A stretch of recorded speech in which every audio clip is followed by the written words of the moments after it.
you don't need.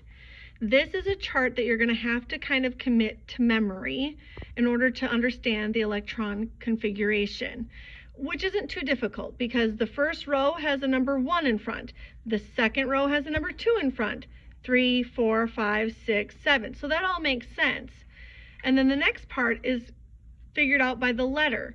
You have a chunk of S's, you have a chunk of D's, and you have a chunk of P's. And remember, you have one little weirdo S over here, and that's because helium's really close to hydrogen. So that's why they make it an S.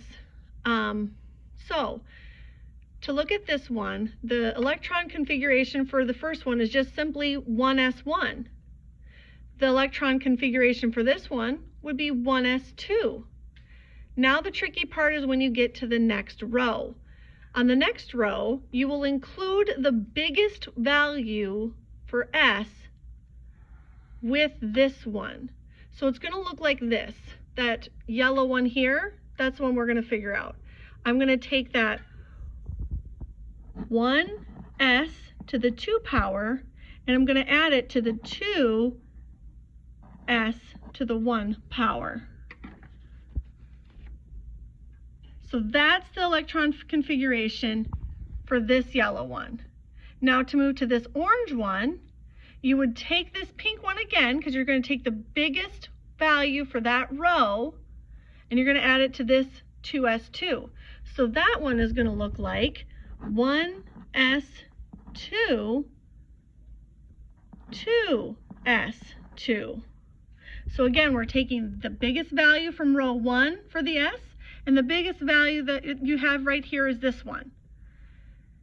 So far, should be pretty easy. The next part is when you jump over and you now have a P. So this first purple one, 2P1, you're going to include the biggest from row 1, you're going to include the biggest from row 2 part S, and then you're going to include the formula for this one. So this purple one is going to look like 1s2, because you got to have the biggest for the first row.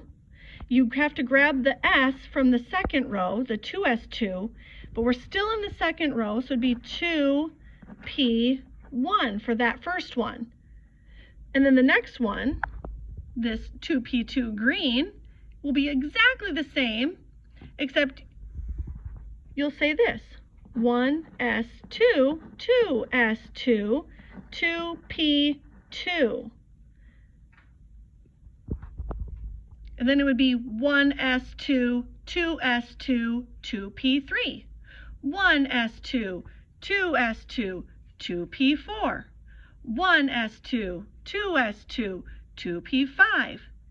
1s2, 2s2, 2p6. Now you're going to get down to the third row. This first one's going to look like 1s2, 2s2, 2p6, 3s1. 1s2, 2s2, 2p6, 3s2. So your question is for this green one over here, the 3p5. So you need to include your largest for row 1, 1s2. Then you're going to go to the second row. You're going to include your 2s2 and your 2p6. You need one from each letter, if that makes sense. And then for the third row, you're going to include 3s2 and 3p5. So let's just take a look at that real quick. It's going to look like 1s2. So we've got the first row taken care of, because there's only s's in the first row. In the second row, we have an s and a p. So we're going to have the second row, the s, and the largest s is a 2. The second row, the p section, and the largest number there was a 6. And then you're going to have to go to the third row. You had a third row, you had an s value, and the largest one you saw was a 2. And then you're going to move over to the third row, the p section, and we're landing at number 5. So this is the formula that you need for the electron configuration for the highlighted element. And this should make sense because it's chlorine, and chlorine has 17 electrons, and you can count them with me here. It's 2 electrons here, Plus 2 is 4. Plus 6 is 10. 10 plus 2 is 12.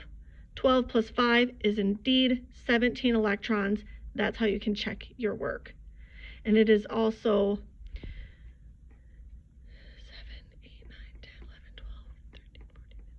17th element. So I just wanted to verify that I didn't screw that up. But yes, it is the 17th element on the periodic table.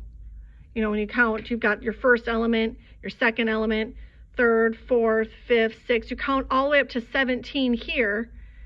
And that's how you know you did it right, because it should have 17 electrons. And when we add all of the powers, it is 17. Hope that makes sense.